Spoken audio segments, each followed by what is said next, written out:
인간이란 어떤 존재인가? 라고 묻는다면 어떤 대답을 떠올리시겠습니까? 여기 인간의 어두운 밑바닥과 동시에 깨끗하고 거대한 양심을 다룬 소설이 있습니다. 노벨 문학상을 수상한 한강의 대표작 소년이 온다입니다. 1980년 5월 광주. 폭력과 총성이 오가던 그 열흘 동안 도청 상무관에는 매일같이 주검들이 실려 들어왔습니다. 그리고 그 서늘한 시신들 사이에서 초를 밝히며 주검들의 영혼을 위로하던 15살 소년이 있었습니다. 중학생 동호. 한강 작가가 써내려간 6개의 시선과 에필로그를 따라 이 소설이 던지는 질문들을 함께 따라가 보겠습니다. 인간은 얼마나 잔혹해질 수 있으며 동시에 어떻게 자신의 목숨을 던져 타인을 지킬 만큼 숭고해질 수 있는지, 그날의 소년 동호와 살아남은 사람들의 이야기를 따라가 보겠습니다. 1장 어린 새. 이야기는 아주 독특한 방식으로 시작됩니다. 화자는 중학생 동호를 너라고 부릅니다. 그래서 독자는 마치 자신이 15살 소년 동호가 된 것처럼 1980년 5월의 광주 한가운데로 들어가게 됩니다. 너는 지금 도청 상무관에 서 있습니다. 하지만 이곳은 평범한 건물이 아닙니다. 바닥에는 시신들이 누워있고 곳곳에서는 시체 썩는 냄새가 올라옵니다. 너는 친구 정대를 찾기 위해 이곳에 왔습니다. 며칠 전 너와 정대는 함께 길을 걷고 있었습니다. 그때 계엄군의 총성이 울렸고 정대가 총에 맞아 쓰러졌습니다. 너는 정대가 어디로 끌려갔는지, 살아있는지, 죽었는지 알 수 없었습니다. 그래서 너는 상무관으로 향합니다. 그곳에서 너는 다른 사람들과 함께 시신을 수습합니다. 얼굴을 하나씩 확인하고 혹시 가족들이 찾으러 왔을 때 알아볼 수 있도록 번호를 적습니다. 그리고 어두운 상무관 안에 촛불을 켭니다. 죽은 사람들의 얼굴을 바라보면서 너는 이상한 생각을 합니다. 사람이 죽으면 영혼은 어디로 가는 걸까? 몸은 이렇게 남아있는데 그 몸 안에 있던 사람은 어디로 사라진 걸까? 한 구석에 놓인 시신을 바라보면서 너는 마치 어린 새 한 마리가 몸에서 빠져나간 것 같다고 느낍니다. 육체는 차갑게 남아있지만 그 안에 있던 무언가는 이미 어디론가 날아가 버린 것처럼 느껴지는 것입니다. 그래서 너는 밤이 되도록 촛불을 끄지 않습니다. 죽은 사람들의 영혼이 길을 잃지 않도록 어둠 속에서 작은 불빛 하나라도 밝혀주고 싶었던 것입니다. 하지만 너에게는 또 하나의 두려움이 있습니다. 혹시 그 시신들 가운데 친구 정대가 있는 것은 아닐까? 너는 계속해서 얼굴을 확인합니다. 혹시 정대일까 아닐까? 다시 확인하고 또 확인합니다. 그러면서 너는 죽음이 얼마나 가까운 곳에 있는지를 조금씩 깨닫게 됩니다. 불과 며칠 전까지만 해도 함께 웃고 떠들던 친구가 어느 순간 시신이 되어 누워있을 수 있습니다. 평범했던 일상이 총소리 몇 번에 완전히 무너져 버린 것입니다. 그리고 가장 잔인한 것은 동호가 아직 15살 소년이라는 사실입니다. 너는 죽음이 무엇인지 완전히 이해하기에도 너무 어린 나이입니다.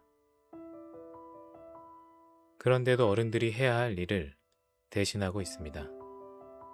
시신을 확인하고 번호를 적고 촛불을 밝히고 죽은 사람들의 곁을 지킵니다. 그렇게 어린 소년이 죽음의 한가운데에서 밤을 보냅니다. 그곳에는 숫자나 통계로 표현할 수 없는 사람들이 있었습니다. 친구를 찾으러 온 소년이 있었고, 아들을 기다리는 어머니가 있었고, 가족의 시신을 찾으러 온 사람들이 있었습니다. 그리고 그 모든 사람들의 삶을 한순간에 뒤흔든 거대한 폭력이 있었습니다. 2장 검은 숨. 두 번째 장의 화자는 죽은 친구 정대의 영혼으로 바뀝니다. 정대는 이미 죽었습니다.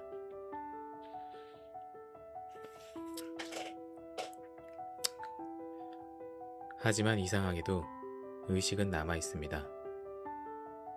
자신의 몸이 어디로 끌려가는지, 사람들이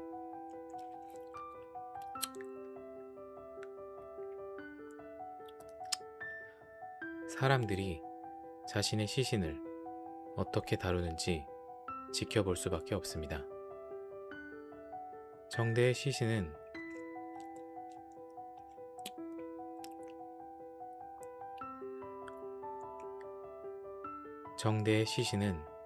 다른 희생자들의 시신과 함께 트럭에 실리고 결국 집단 매장터에 던져집니다.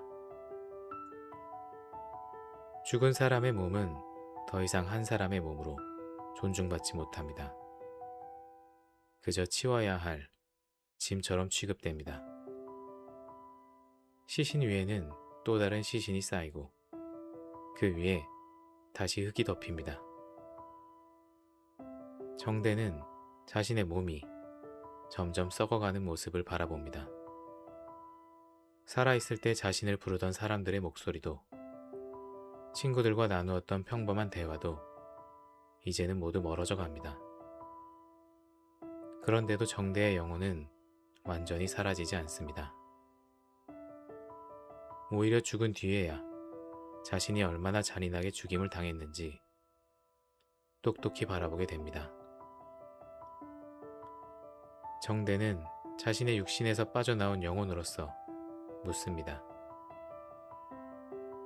왜 사람은 사람을 이렇게 죽일 수 있는가?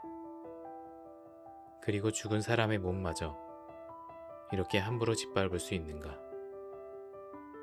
이 장면이 더욱 참혹한 이유는 정대가 특별한 사람이 아니기 때문입니다.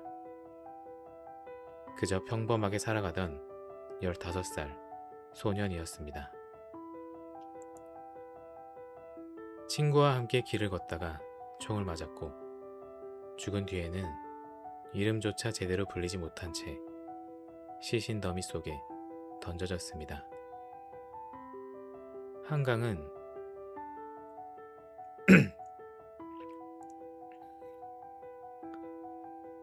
작가는 정대의 영혼을 통해 국가라는 거대한 폭력이 한 개인의 존엄을 어디까지 파괴할 수 있는지 보여줍니다. 살아있는 사람에게 가해진 폭력은 죽음으로 끝나지 않습니다.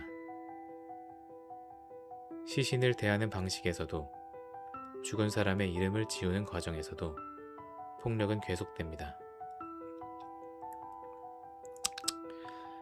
죽은 사람의 이름을 지우는 과정에서도 폭력은 계속됩니다. 그리고 다시 시간은 흘러 5월 27일 새벽으로 향합니다. 계엄군의 마지막 진압 작전이 시작됩니다. 동호의 어머니는 아들을 살리기 위해 돌아오라고 손짓합니다. 하지만 동호는 끝내 그 손을 놓칩니다. 소녀는 다른 사람들과 함께 도청에 남습니다. 그리고 마지막 순간 손을 들고 계엄군 앞에 나섭니다. 총성이 울립니다. 15살 동호 역시 그렇게 죽음을 맞이합니다. 일장에서 시신을 수습하던 소년이 결국 5월의 희생자가 되어버린 것입니다. 소년이 온다의 이 장은 단순히 정대라는 한 소년의 죽음을 이야기하는 장이 아닙니다.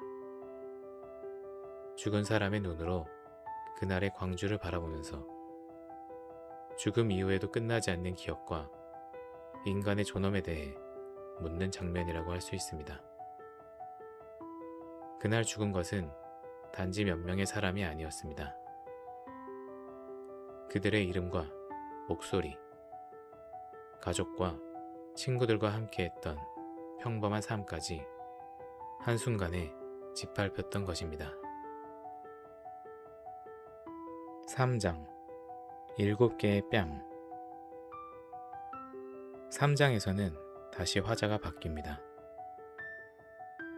이번에는 살아남은 사람의 시선을 따라갑니다. 5.18 민주화 운동이 끝난 뒤에도 살아남은 사람들의 삶은 결코 이전으로 돌아가지 못했습니다. 총성이 멈추고 계엄군이 물러난다고 해서 모든 것이 끝난 것은 아니었습니다. 오히려 그때부터 살아남은 사람들에게는 또 다른 시간이 시작됩니다. 누군가는 친구를 잃었고, 누군가는 가족을 잃었고, 누군가는 자신이 직접 겪은 일을 누구에게도 제대로 말하지 못한 채 살아가야 했습니다. 3장에서는 바로 그런 생존자의 고통이 중심에 놓입니다. 폭력은 한 사람이 죽는다고 해서 끝나는 것이 아닙니다. 살아남은 사람의 기억 속에 남아 이후의 삶까지 계속해서 따라옵니다. 그날의 장면은 시간이 지나도 쉽게 사라지지 않습니다. 어떤 냄새를 맡거나 어떤 소리를 듣거나 누군가의 얼굴을 바라보는 순간에도 그날의 기억이 되살아납니다. 그리고 살아남았다는 사실 자체가 죄책감이 되기도 합니다. 왜 나만 살아남았을까? 죽은 사람들을 두고 혼자 살아있다는 사실이 오히려 견디기 힘든 것입니다. 특히 잔혹한 것은 살아남은 사람들이 자신이 겪은 일을 제대로 말할 수조차 없었다는 점입니다. 국가는 광주에서 벌어진 일을 감추고 왜곡하려 했고, 사람들은 자신이 겪은 참상을 입 밖으로 꺼내는 것조차 두려워해야 했습니다. 그래서 생존자들에게는 두 가지 고통이 동시에 남았습니다. 하나는 그날 직접 겪은 폭력의 기억이고, 또 하나는 그 기억을 말하지 못하도록 강요받았던 침묵입니다. 작가는 이 장에서 그 침묵이 한 인간에게 얼마나 깊은 상처를 남기는지를 보여줍니다. 사람의 몸에 난 상처는 아물 수 있습니다. 멍이 사라지고 상처가 아물고 시간이 흐르면 겉으로는 아무 일도 없었던 사람처럼 보일 수도 있습니다. 하지만 기억은 그렇게 사라지지 않습니다. 오히려 시간이 흐를수록 더욱 선명해지는 기억도 있습니다. 그래서 소년이 온다에서 살아남는다는 것은 단순히 목숨을 건졌다는 의미가 아닙니다. 죽은 사람들의 기억을 안고 계속 살아가야 한다는 뜻이기도 합니다. 죽은 사람은 죽음으로 고통이 끝났을지도 모르지만 살아남은 사람에게는 그날이 끝나지 않았습니다. 5월의 어느 날에 멈춰버린 기억을 품은 채 그들은 다시 일상으로 돌아가야 했습니다. 밥을 먹고 일을 하고 사람을 만나고 나이를 먹으면서도 마음 한켠에는 여전히 그날의 광주가 남아 있었습니다. 그래서 소년이 온다는 단순히 그날 누가 죽었는가를 이야기하는 소설이 아닙니다. 오히려 작가는 계속해서 묻습니다. 살아남은 사람은 어떻게 그 이후를 살아갈 수 있는가? 4장 쇠와 피.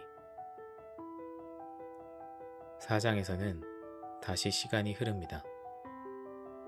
5.18이 끝난 지 여러 해가 지났지만 그날의 기억은 사람들의 삶 속에서 사라지지 않습니다. 이번 장에서 중심이 되는 인물은 출판사에서 일하는 여성입니다. 그녀는 과거 광주에서 벌어진 일을 기록하고 증언하는 작업에 참여하게 됩니다. 하지만 글을 쓰고 자료를 정리하는 일은 단순한 기록 작업이 아닙니다. 문장을 읽을 때마다, 증언을 들을 때마다 그녀는 자신이 알고 있던 것보다 더 잔혹한 현실을 마주하게 됩니다. 누군가는 군인들에게 끌려가 맞았고, 누군가는 차가운 바닥에서 고문을 당했고, 누군가는 자신의 눈앞에서 가족과 친구가 죽어가는 모습을 지켜봐야 했습니다. 그녀는 그 증언들을 하나씩 읽으면서 생각합니다. 도대체 인간은 다른 인간에게 어디까지 잔인해질 수 있는가?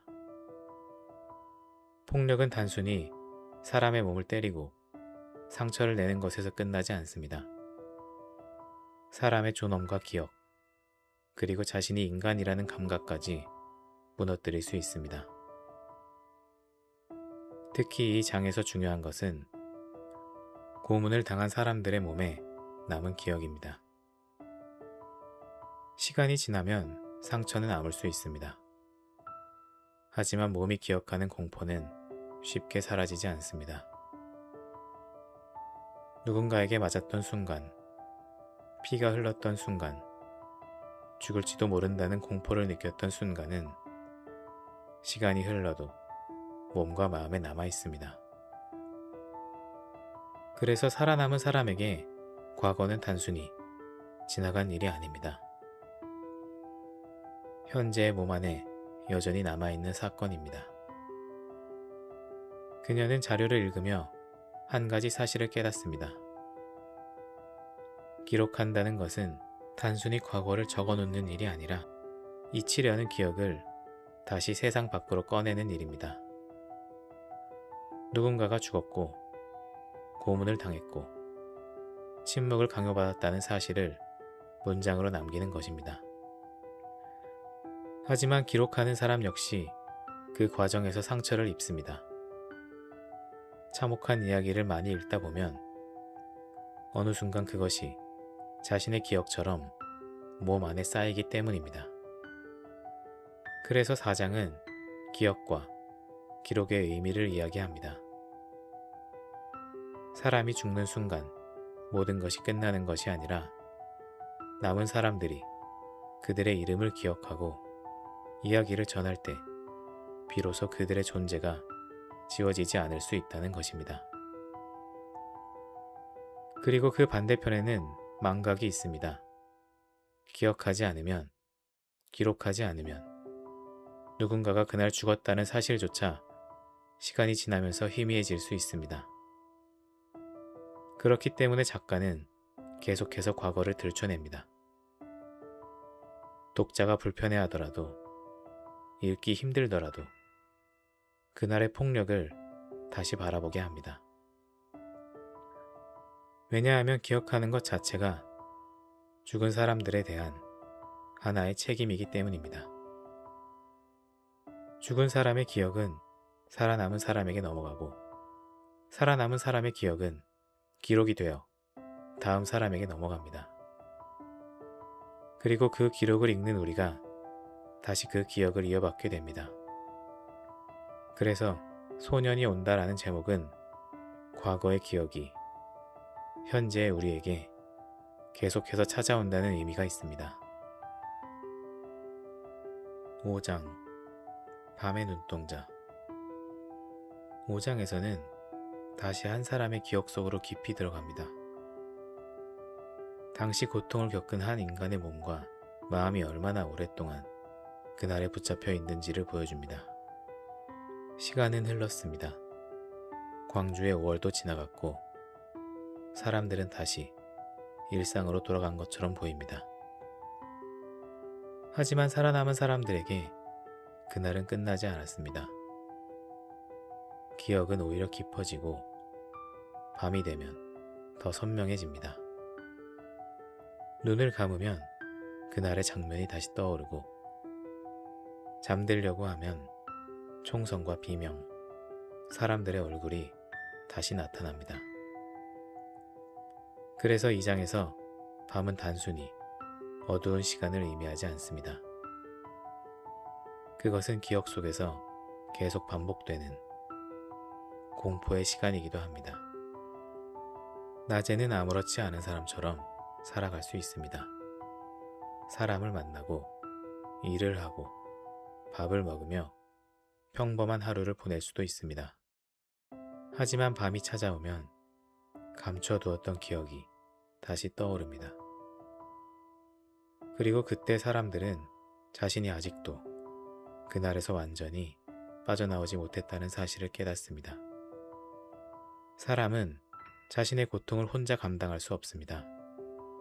누군가에게 자신의 이야기를 들려주고 그 이야기를 믿어주고 그 고통이 실제로 존재했다는 사실을 인정해줄 때 비로소 조금씩 과거를 바라볼 수 있게 됩니다.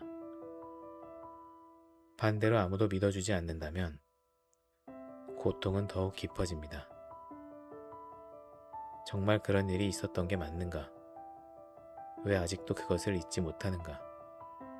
이런 의심이 피해자를 다시 한번 상처 입힐 수 있기 때문입니다. 그래서 소년이 온다에서 기억한다는 것은 단순히 과거를 떠올리는 일이 아닙니다. 그날의 피해자들이 겪었던 고통을 사실 그대로 인정하는 것입니다. 5장은 그 점을 깊이 파고듭니다. 때로는 살아남은 사람이 죽은 사람보다 더 긴 시간 동안 그날을 견뎌야 합니다. 우리는 과거의 폭력과 상처를 어떻게 기억해야 하는가? 그리고 한 인간의 고통을 다른 사람이 대신 짊어질 수 없다면 우리는 그 고통 앞에서 무엇을 할 수 있는가? 죽은 사람들은 떠났지만 그들의 기억은 아직 끝나지 않았습니다. 그리고 그 기억은 이제 소설을 읽고 있는 우리에게까지 찾아옵니다. 6장 꽃핀 쪽으로. 마지막 6장에 이르면 소설의 시선은 다시 한번 시간을 넘어갑니다. 앞선 이야기에서 우리는 죽은 사람들의 모습과 살아남은 사람들의 고통, 그리고 오랜 세월 동안 이어진 기억의 상처를 바라봤습니다. 그리고 마지막 장에서는 이 모든 기억이 한 사람의 삶을 넘어 우리에게 어떤 의미로 남는가를 생각하게 합니다. 시간은 많이 흘렀습니다. 1980년 5월의 광주도 이제는 과거의 일이 되었습니다. 하지만 그날을 직접 겪었던 사람들에게는 단순히 지나간 역사가 아닙니다. 그래서 마지막 장에서 중요한 것은 기억을 어떻게 이어갈 것인가입니다. 죽은 사람들은 자신의 이야기를 직접 들려줄 수 없습니다.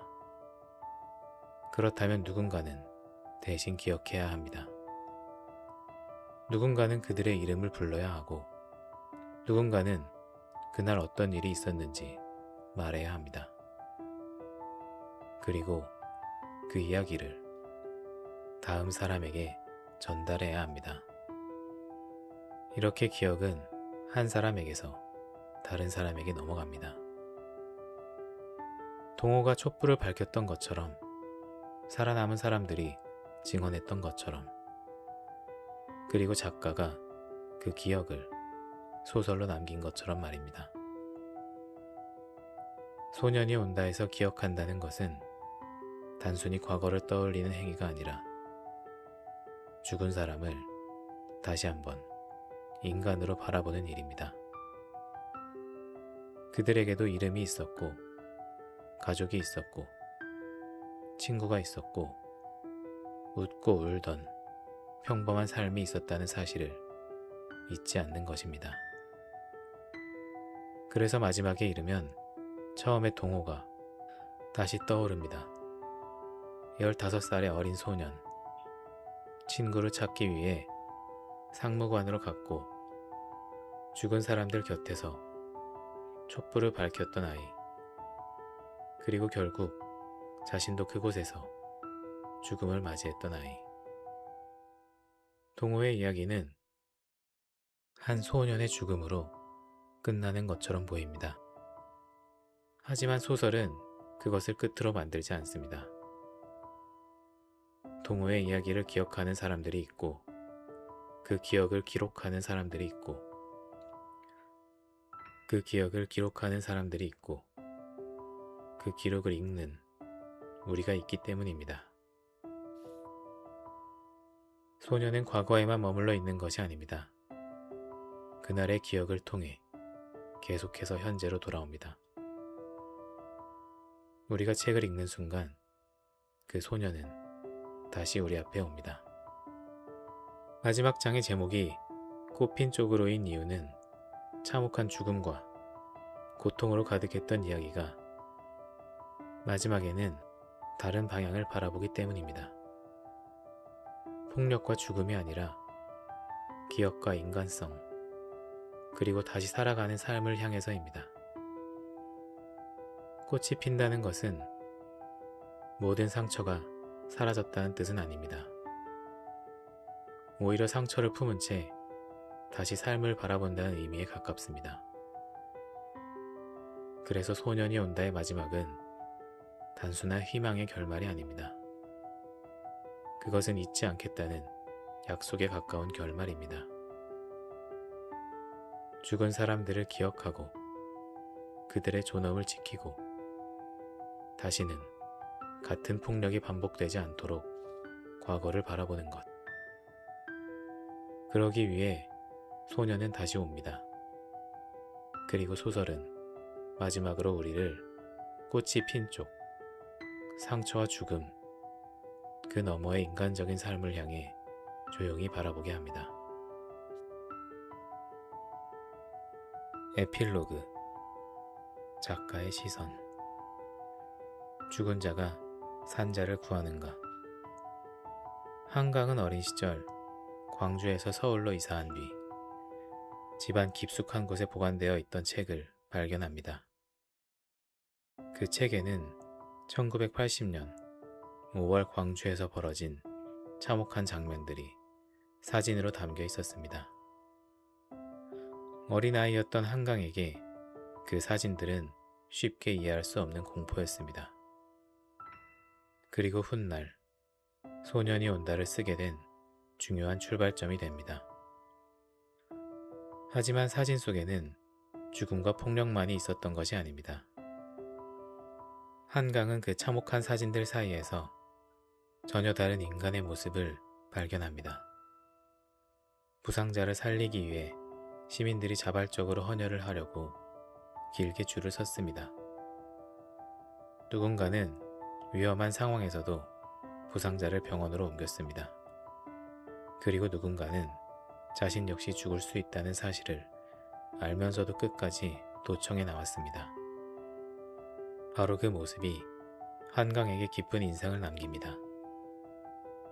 한쪽에는 인간을 짓밟는 극단적인 폭력이 있었지만 다른 한쪽에는 자신의 목숨을 걸고 다른 사람을 살리려는 사람들이 있었습니다.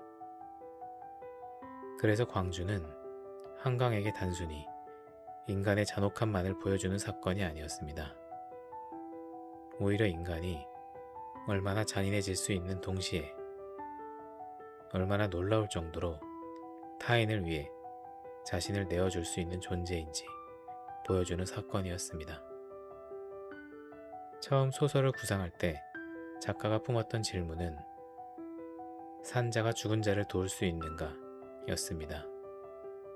살아있는 사람들이 죽은 사람들을 기억하고 그들의 이야기를 기록하고 그들의 삶을 잊지 않는다면 그것이 죽은 사람들에게 어떤 의미가 될 수 있을까? 하지만 광주의 기록과 증언을 따라가고 소년이 온다를 써내려가면서 한강은 오히려 질문을 뒤집게 됩니다. 죽은 자가 산자를 구하고 있는 것은 아닐까? 그날 끝까지 양심을 버리지 않았던 사람들, 죽음 앞에서도 다른 사람을 외면하지 않았던 사람들, 그리고 15살의 나이로 죽음을 맞이한 동호 같은 소년들이 오히려 오늘을 살아가는 우리에게 질문을 던지고 있는 것입니다. 우리는 얼마나 인간답게 살아가고 있는가? 타인의 고통을 외면하고 있지는 않은가? 내가 손해를 보더라도 다른 사람을 위해 행동할 수 있는가?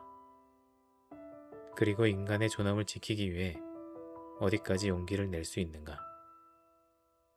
이렇게 보면 소년이 온다에서 죽은 사람들은 단순히 과거의 희생자가 아니라 현재를 살아가는 우리에게 하나의 기준이 됩니다. 그리고 바로 이 지점에서 죽은 자가 산자를 구한다는 역설이 완성됩니다. 결국 이 소설에서 우리가 마주하는 것은 죽음 속에서도 끝까지 인간이기를 포기하지 않았던 사람들의 모습입니다. 그리고 그 기억은 조용히 우리에게 묻습니다. 당신이라면 인간으로서 어떻게 살아갈 것인가? 그 질문을 남긴 채 소녀는 다시 우리에게 옵니다. 인간이란 어떤 존재인가? 라고 묻는다면 어떤 대답을 떠올리시겠습니까? 여기 인간의 어두운 밑바닥과 동시에 깨끗하고 거대한 양심을 다룬 소설이 있습니다. 노벨 문학상을 수상한 한강의 대표작 소년이 온다입니다. 1980년 5월 광주. 폭력과 총성이 오가던 그 열흘 동안 도청 상무관에는 매일같이 주검들이 실려 들어왔습니다. 그리고 그 서늘한 시신들 사이에서 초를 밝히며 주검들의 영혼을 위로하던 15살 소년이 있었습니다. 중학생 동호. 한강 작가가 써내려간 6개의 시선과 에필로그를 따라 이 소설이 던지는 질문들을 함께 따라가 보겠습니다. 인간은 얼마나 잔혹해질 수 있으며 동시에 어떻게 자신의 목숨을 던져 타인을 지킬 만큼 숭고해질 수 있는지, 그날의 소년 동호와 살아남은 사람들의 이야기를 따라가 보겠습니다. 1장 어린 새. 이야기는 아주 독특한 방식으로 시작됩니다. 화자는 중학생 동호를 너라고 부릅니다. 그래서 독자는 마치 자신이 15살 소년 동호가 된 것처럼 1980년 5월의 광주 한가운데로 들어가게 됩니다. 너는 지금 도청 상무관에 서 있습니다. 하지만 이곳은 평범한 건물이 아닙니다. 바닥에는 시신들이 누워있고 곳곳에서는 시체 썩는 냄새가 올라옵니다. 너는 친구 정대를 찾기 위해 이곳에 왔습니다.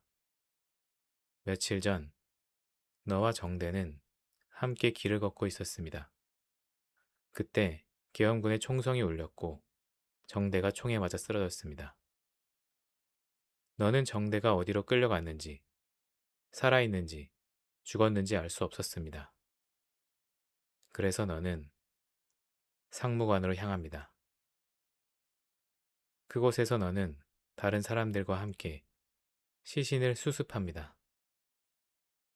얼굴을 하나씩 확인하고 혹시 가족들이 찾으러 왔을 때 알아볼 수 있도록 번호를 적습니다. 그리고 어두운 상무관 안에 촛불을 켭니다. 죽은 사람들의 얼굴을 바라보면서 너는 이상한 생각을 합니다.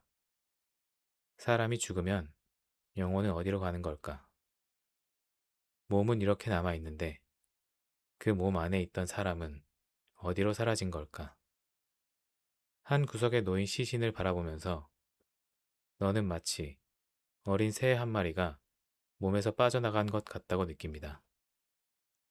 육체는 차갑게 남아있지만 그 안에 있던 무언가는 이미 어디론가 날아가 버린 것처럼 느껴지는 것입니다. 그래서 너는 밤이 되도록 촛불을 끄지 않습니다. 죽은 사람들의 영혼이 길을 잃지 않도록 어둠 속에서 작은 불빛 하나라도 밝혀주고 싶었던 것입니다. 하지만 너에게는 또 하나의 두려움이 있습니다. 혹시 그 시신들 가운데 친구 정대가 있는 것은 아닐까? 너는 계속해서 얼굴을 확인합니다. 혹시 정대일까 아닐까? 다시 확인하고 또 확인합니다. 그러면서 너는 죽음이 얼마나 가까운 곳에 있는지를 조금씩 깨닫게 됩니다. 불과 며칠 전까지만 해도 함께 웃고 떠들던 친구가 어느 순간 시신이 되어 누워 있을 수 있습니다. 평범했던 일상이 총소리 몇 번에 완전히 무너져 버린 것입니다. 그리고 가장 잔인한 것은 동호가 아직 15살 소년이라는 사실입니다. 너는 죽음이 무엇인지 완전히 이해하기에도 너무 어린 나이입니다. 그런데도 어른들이 해야 할 일을 대신하고 있습니다. 시신을 확인하고 번호를 적고 촛불을 밝히고 죽은 사람들의 곁을 지킵니다. 그렇게 어린 소년이 죽음의 한가운데에서 밤을 보냅니다. 그곳에는 숫자나 통계로 표현할 수 없는 사람들이 있었습니다. 친구를 찾으러 온 소년이 있었고, 아들을 기다리는 어머니가 있었고, 가족의 시신을 찾으러 온 사람들이 있었습니다. 그리고 그 모든 사람들의 삶을 한순간에 뒤흔든 거대한 폭력이 있었습니다. 2장 검은 숨. 두 번째 장의 화자는 죽은 친구 정대의 영혼으로 바뀝니다. 정대는 이미 죽었습니다.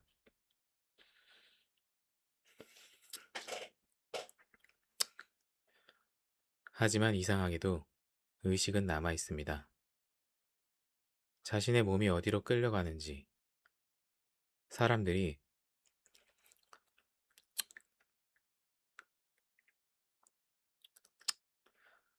사람들이 자신의 시신을 어떻게 다루는지 지켜볼 수밖에 없습니다. 정대의 시신은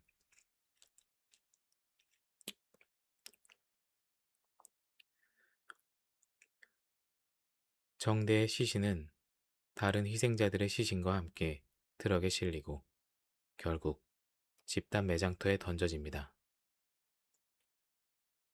죽은 사람의 몸은 더 이상 한 사람의 몸으로 존중받지 못합니다. 그저 치워야 할 짐처럼 취급됩니다. 시신 위에는 또 다른 시신이 쌓이고 그 위에 다시 흙이 덮입니다. 정대는 자신의 몸이 점점 썩어가는 모습을 바라봅니다. 살아있을 때 자신을 부르던 사람들의 목소리도 친구들과 나누었던 평범한 대화도 이제는 모두 멀어져 갑니다. 그런데도 정대의 영혼은 완전히 사라지지 않습니다. 오히려 죽은 뒤에야 자신이 얼마나 잔인하게 죽임을 당했는지 똑똑히 바라보게 됩니다. 정대는 자신의 육신에서 빠져나온 영혼으로서 묻습니다. 왜 사람은 사람을 이렇게 죽일 수 있는가? 그리고 죽은 사람의 몸마저 이렇게 함부로 짓밟을 수 있는가? 이 장면이 더욱 참혹한 이유는 정대가 특별한 사람이 아니기 때문입니다. 그저 평범하게 살아가던 15살 소년이었습니다. 친구와 함께 길을 걷다가 총을 맞았고 죽은 뒤에는 이름조차 제대로 불리지 못한 채 시신 더미 속에 던져졌습니다. 한강은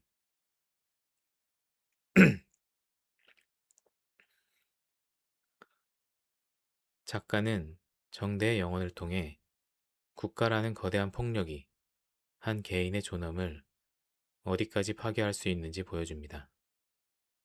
살아있는 사람에게 가해진 폭력은 죽음으로 끝나지 않습니다.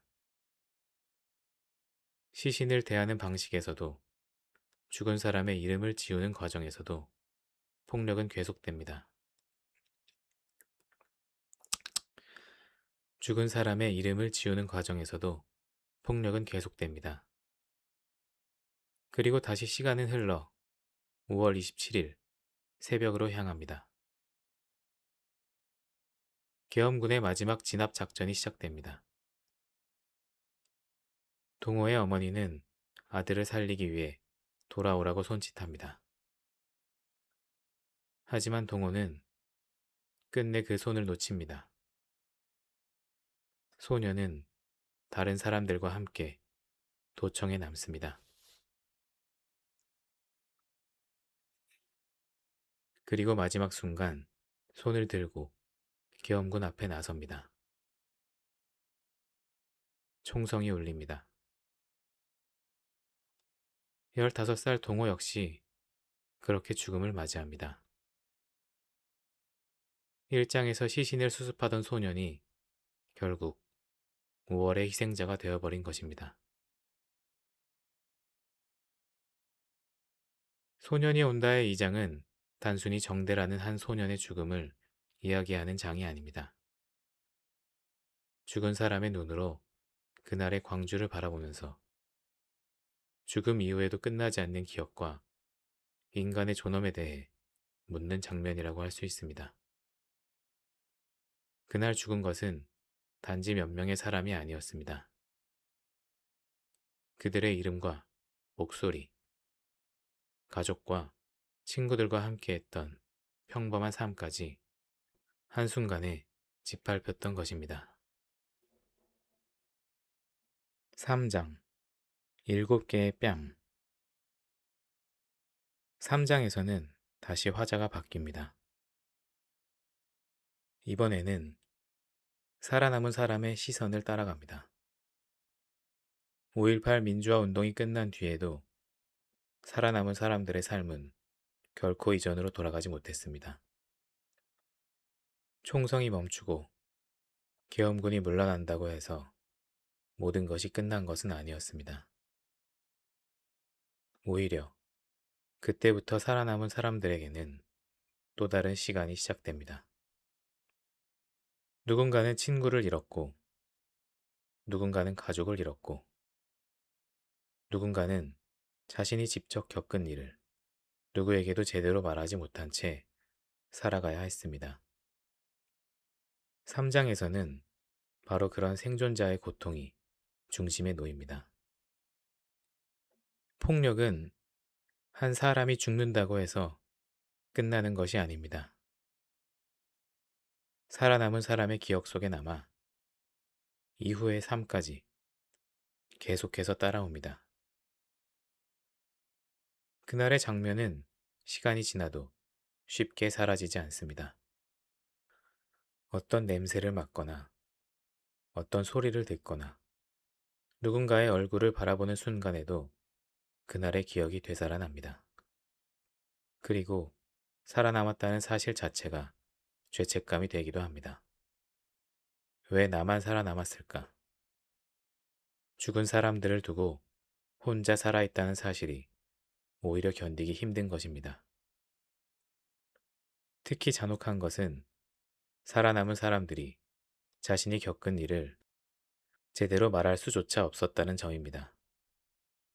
국가는 광주에서 벌어진 일을 감추고 왜곡하려 했고, 사람들은 자신이 겪은 참상을 입 밖으로 꺼내는 것조차 두려워해야 했습니다. 그래서 생존자들에게는 두 가지 고통이 동시에 남았습니다.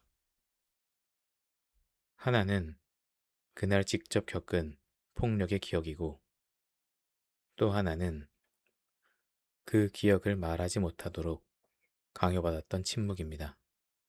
작가는 이 장에서 그 침묵이 한 인간에게 얼마나 깊은 상처를 남기는지를 보여줍니다. 사람의 몸에 난 상처는 아물 수 있습니다. 멍이 사라지고 상처가 아물고 시간이 흐르면 겉으로는 아무 일도 없었던 사람처럼 보일 수도 있습니다. 하지만 기억은 그렇게 사라지지 않습니다. 오히려 시간이 흐를수록 더욱 선명해지는 기억도 있습니다.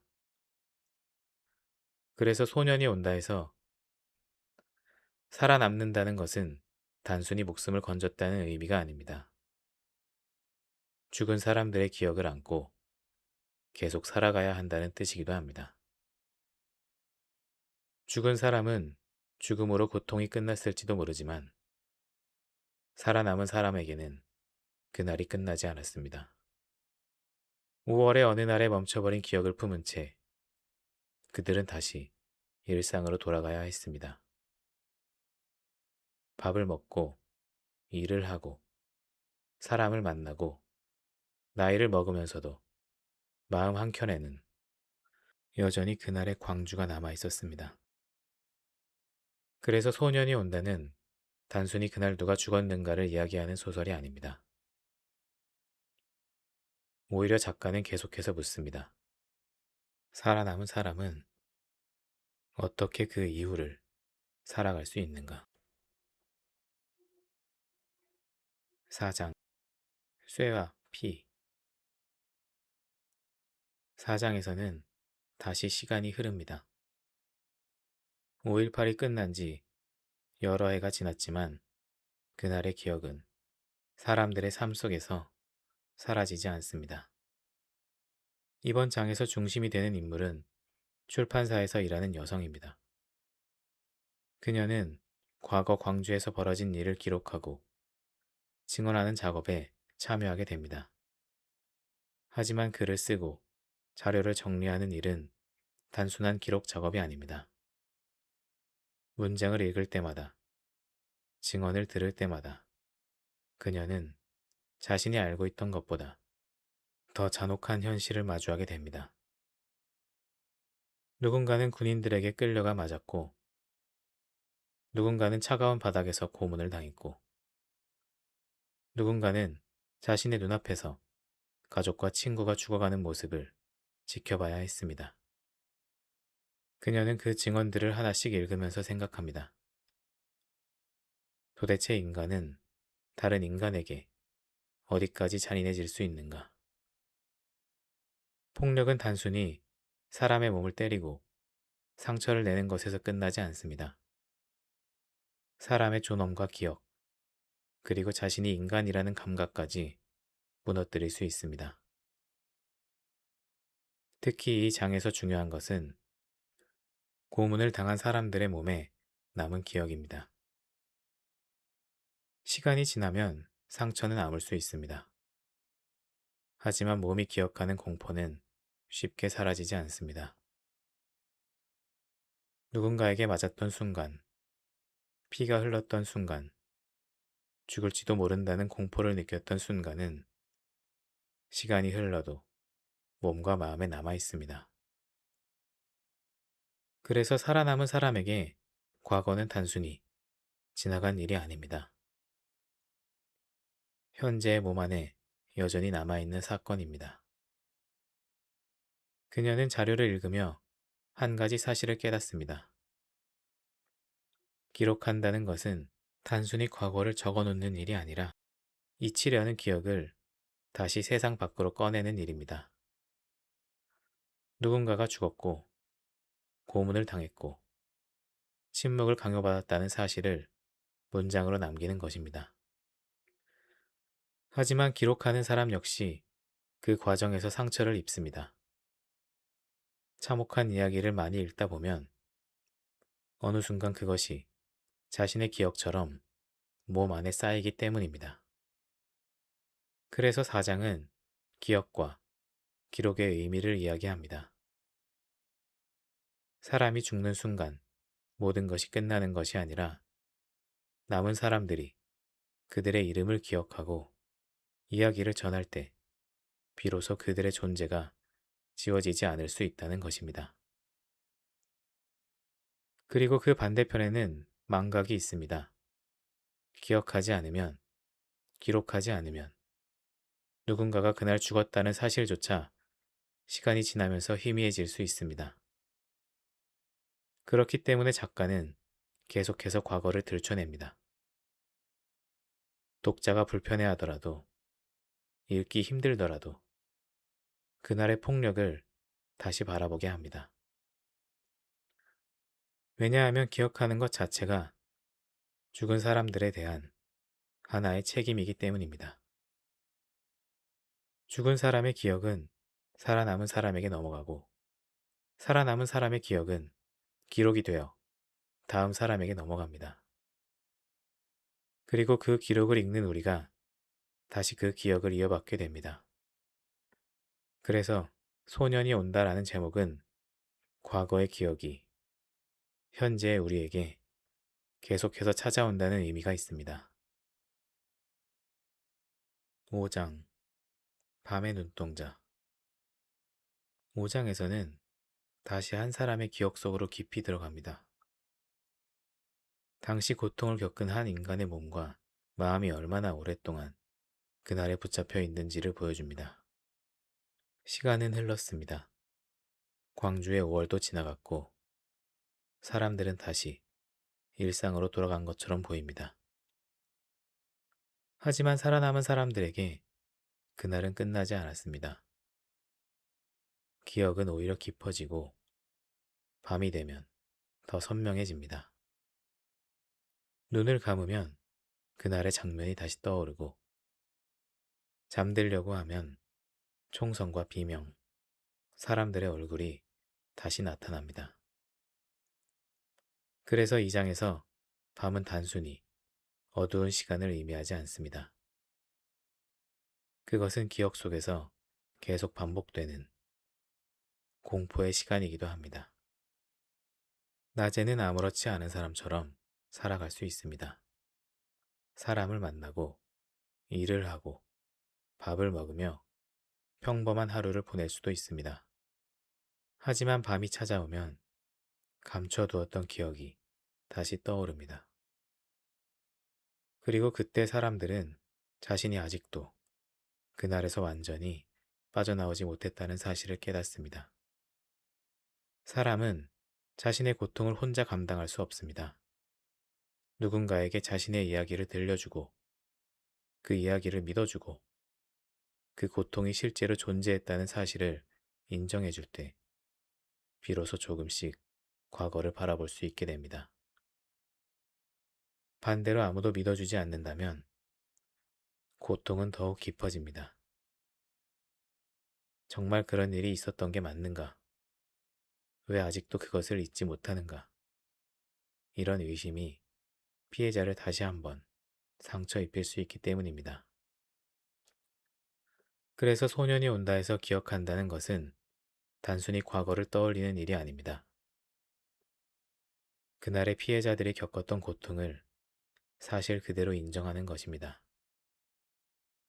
5장은 그 점을 깊이 파고듭니다. 때로는 살아남은 사람이 죽은 사람보다 더 긴 시간 동안 그날을 견뎌야 합니다. 우리는 과거의 폭력과 상처를 어떻게 기억해야 하는가? 그리고 한 인간의 고통을 다른 사람이 대신 짊어질 수 없다면 우리는 그 고통 앞에서 무엇을 할 수 있는가? 죽은 사람들은 떠났지만 그들의 기억은 아직 끝나지 않았습니다. 그리고 그 기억은 이제 소설을 읽고 있는 우리에게까지 찾아옵니다. 6장 꽃핀 쪽으로. 마지막 6장에 이르면 소설의 시선은 다시 한번 시간을 넘어갑니다. 앞선 이야기에서 우리는 죽은 사람들의 모습과 살아남은 사람들의 고통, 그리고 오랜 세월 동안 이어진 기억의 상처를 바라봤습니다. 그리고 마지막 장에서는 이 모든 기억이 한 사람의 삶을 넘어 우리에게 어떤 의미로 남는가를 생각하게 합니다. 시간은 많이 흘렀습니다. 1980년 5월의 광주도 이제는 과거의 일이 되었습니다. 하지만 그날을 직접 겪었던 사람들에게는 단순히 지나간 역사가 아닙니다. 그래서 마지막 장에서 중요한 것은 기억을 어떻게 이어갈 것인가입니다. 죽은 사람들은 자신의 이야기를 직접 들려줄 수 없습니다. 그렇다면 누군가는 대신 기억해야 합니다. 누군가는 그들의 이름을 불러야 하고 누군가는 그날 어떤 일이 있었는지 말해야 합니다. 그리고 그 이야기를 다음 사람에게 전달해야 합니다. 이렇게 기억은 한 사람에게서 다른 사람에게 넘어갑니다. 동호가 촛불을 밝혔던 것처럼 살아남은 사람들이 증언했던 것처럼 그리고 작가가 그 기억을 소설로 남긴 것처럼 말입니다. 소년이 온다에서 기억한다는 것은 단순히 과거를 떠올리는 행위가 아니라 죽은 사람을 다시 한번 인간으로 바라보는 일입니다. 그들에게도 이름이 있었고, 가족이 있었고, 친구가 있었고, 웃고 울던 평범한 삶이 있었다는 사실을 잊지 않는 것입니다. 그래서 마지막에 이르면 처음에 동호가 다시 떠오릅니다. 15살의 어린 소년, 친구를 찾기 위해 상무관으로 갔고 죽은 사람들 곁에서 촛불을 밝혔던 아이, 그리고 결국 자신도 그곳에서 죽음을 맞이했던 아이. 동호의 이야기는 한 소년의 죽음으로 끝나는 것처럼 보입니다. 하지만 소설은 그것을 끝으로 만들지 않습니다. 동호의 이야기를 기억하는 사람들이 있고, 그 기억을 기록하는 사람들이 있고, 그 기억을 기록하는 사람들이 있고, 그 기록을 읽는 우리가 있기 때문입니다. 소년은 과거에만 머물러 있는 것이 아닙니다. 그날의 기억을 통해 계속해서 현재로 돌아옵니다. 우리가 책을 읽는 순간 그 소년은 다시 우리 앞에 옵니다. 마지막 장의 제목이 꽃핀 쪽으로인 이유는 참혹한 죽음과 고통으로 가득했던 이야기가 마지막에는 다른 방향을 바라보기 때문입니다. 폭력과 죽음이 아니라 기억과 인간성, 그리고 다시 살아가는 삶을 향해서입니다. 꽃이 핀다는 것은 모든 상처가 사라졌다는 뜻은 아닙니다. 오히려 상처를 품은 채 다시 삶을 바라본다는 의미에 가깝습니다. 그래서 소년이 온다의 마지막은 단순한 희망의 결말이 아닙니다. 그것은 잊지 않겠다는 약속에 가까운 결말입니다. 죽은 사람들을 기억하고 그들의 존엄을 지키고 다시는 같은 폭력이 반복되지 않도록 과거를 바라보는 것. 그러기 위해 소년은 다시 옵니다. 그리고 소설은 마지막으로 우리를 꽃이 핀 쪽, 상처와 죽음, 그 너머의 인간적인 삶을 향해 조용히 바라보게 합니다. 에필로그, 작가의 시선. 죽은 자가 산자를 구하는가. 한강은 어린 시절 광주에서 서울로 이사한 뒤 집안 깊숙한 곳에 보관되어 있던 책을 발견합니다. 그 책에는 1980년 5월 광주에서 벌어진 참혹한 장면들이 사진으로 담겨 있었습니다. 어린아이였던 한강에게 그 사진들은 쉽게 이해할 수 없는 공포였습니다. 그리고 훗날 소년이 온다를 쓰게 된 중요한 출발점이 됩니다. 하지만 사진 속에는 죽음과 폭력만이 있었던 것이 아닙니다. 한강은 그 참혹한 사진들 사이에서 전혀 다른 인간의 모습을 발견합니다. 부상자를 살리기 위해 시민들이 자발적으로 헌혈을 하려고 길게 줄을 섰습니다. 누군가는 위험한 상황에서도 부상자를 병원으로 옮겼습니다. 그리고 누군가는 자신 역시 죽을 수 있다는 사실을 알면서도 끝까지 도청에 나왔습니다. 바로 그 모습이 한강에게 깊은 인상을 남깁니다. 한쪽에는 인간을 짓밟는 극단적인 폭력이 있었지만 다른 한쪽에는 자신의 목숨을 걸고 다른 사람을 살리려는 사람들이 있었습니다. 그래서 광주는 한강에게 단순히 인간의 잔혹함만을 보여주는 사건이 아니었습니다. 오히려 인간이 얼마나 잔인해질 수 있는 동시에 얼마나 놀라울 정도로 타인을 위해 자신을 내어줄 수 있는 존재인지 보여주는 사건이었습니다.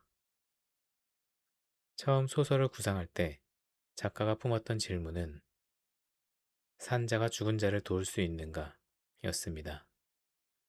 살아있는 사람들이 죽은 사람들을 기억하고 그들의 이야기를 기록하고 그들의 삶을 잊지 않는다면 그것이 죽은 사람들에게 어떤 의미가 될 수 있을까? 하지만 광주의 기록과 증언을 따라가고 소년이 온다를 써내려가면서 한강은 오히려 질문을 뒤집게 됩니다. 죽은 자가 산자를 구하고 있는 것은 아닐까? 그날 끝까지 양심을 버리지 않았던 사람들, 죽음 앞에서도 다른 사람을 외면하지 않았던 사람들, 그리고 15살의 나이로 죽음을 맞이한 동호 같은 소년들이 오히려 오늘을 살아가는 우리에게 질문을 던지고 있는 것입니다. 우리는 얼마나 인간답게 살아가고 있는가? 타인의 고통을 외면하고 있지는 않은가? 내가 손해를 보더라도 다른 사람을 위해 행동할 수 있는가? 그리고 인간의 존엄을 지키기 위해 어디까지 용기를 낼 수 있는가? 이렇게 보면 소년이 온다에서 죽은 사람들은 단순히 과거의 희생자가 아니라 현재를 살아가는 우리에게 하나의 기준이 됩니다. 그리고 바로 이 지점에서 죽은 자가 산자를 구한다는 역설이 완성됩니다. 결국 이 소설에서 우리가 마주하는 것은 죽음 속에서도 끝까지 인간이기를 포기하지 않았던 사람들의 모습입니다. 그리고 그 기억은 조용히 우리에게 묻습니다. 당신이라면 인간으로서 어떻게 살아갈 것인가? 그 질문을 남긴 채 소녀는 다시 우리에게 옵니다.